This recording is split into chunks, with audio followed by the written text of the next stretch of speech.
Thailand's Prime Minister Yingluck Shinawatra has just survived a no-confidence vote in Parliament as expected, but her troubles are far from over.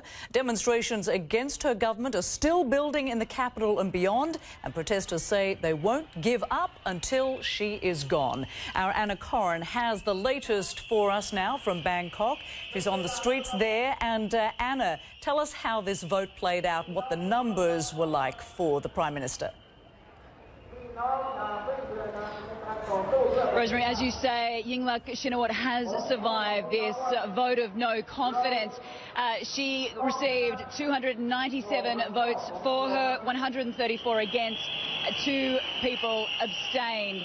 So apparently this wasn't as transparent as what we thought the process would be, in which MPs would have to get up in front of the Prime Minister and say whether or not they supported her. Instead, they just had to press a computer, yes or no. But regardless, she still won, and as she says, she is not going to resign, which is what the people here, certainly at this demonstration, are calling for. They want the Prime Minister and her government to resign. They claim that she is part of the Thaksin regime, just a puppet for her older brother, Thaksin Shinawatra, who was ousted during a military coup back in 2006. But this protest have now entered their 4th day, and these people have taken over several government buildings. Certainly here where we are now, this is a government complex building filled with lots of offices. They have actually entered the building. They've camped out overnight for the last several nights, and they say they will not leave. This is something, Rosemary, that is not going away anytime soon. Indeed. Of course, Anna, no one doubted that the Prime Minister would win this no-confidence vote. After all, her party has a majority there in the Parliament. But the big question is, how long can she survive? It seems certainly politically she's strong, but out on the streets there, the pressure is building to such an extent. How long can these demonstrators sustain this sort of action?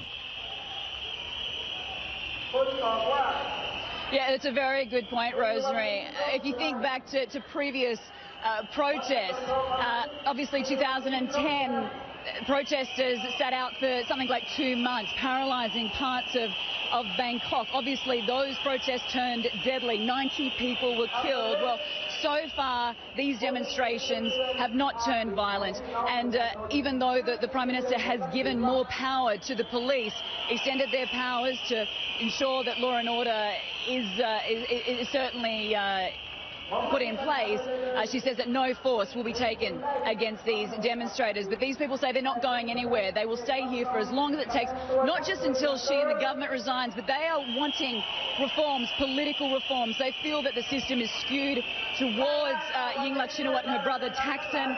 They have a great deal of support from the north, from the rural poor, and the people here believe that they don't have enough of a voice and enough of a vote. Rosemary.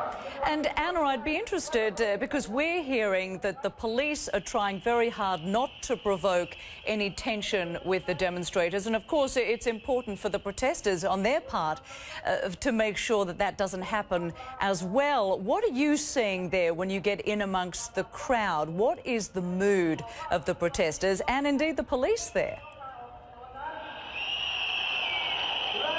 Yeah, well, to tell the truth, Rosemary, I mean, we're at a government building which is normally occupied by government workers, and we can't see any police. There's obviously a lot of protesters, a lot of media crew, but certainly no police, no military. Yesterday, when we were at the Department of Special Investigation, which was surrounded by thousands of protesters, there were hundreds of riot police. They were geared up and ready to go, but they were just watching the crowd. I must stress that these protests are not violent. Nobody is carrying out any heinous acts. I think as drastic as it got was, cutting the power to one of these buildings. But even then, authorities did not react. They do not want a repeat of 2010. They do not want to see people shot by their own military, their own police. That did disastrous things for Thailand. It hurt the country. It hurt the economy. And they just do not want a repeat of that. So, as I said, while the government has extended the powers of the police, she has stressed very clearly that she does not want any force taken against these people. Problem is, Rosemary, they are prepared to wait. They are prepared to sit in here, possibly for months, which, obviously has a knock-on effect for this country. But one thing they definitely want to avoid is violence. Indeed. And of course, next week is the much revered birthday of Thailand's king. It's going to be interesting to see on both sides of the equation here what's likely to occur in the streets. Has there been talk about that at this point?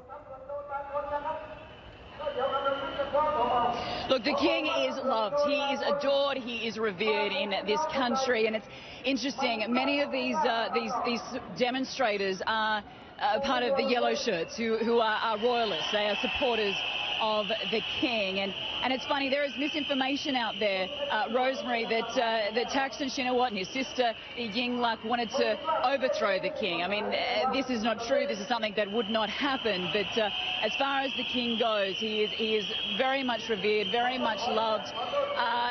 Will these demonstrations continue into next week? Many people are saying yes. Many people are saying this could drag on for months. This is something that is not foreign to people in Thailand. They are prepared to prove their point, and they will do that by staging these mass demonstrations. And these people will say that they will continue to occupy these government buildings until they see political reform. All right, our Anna Corrin on the streets there of Bangkok.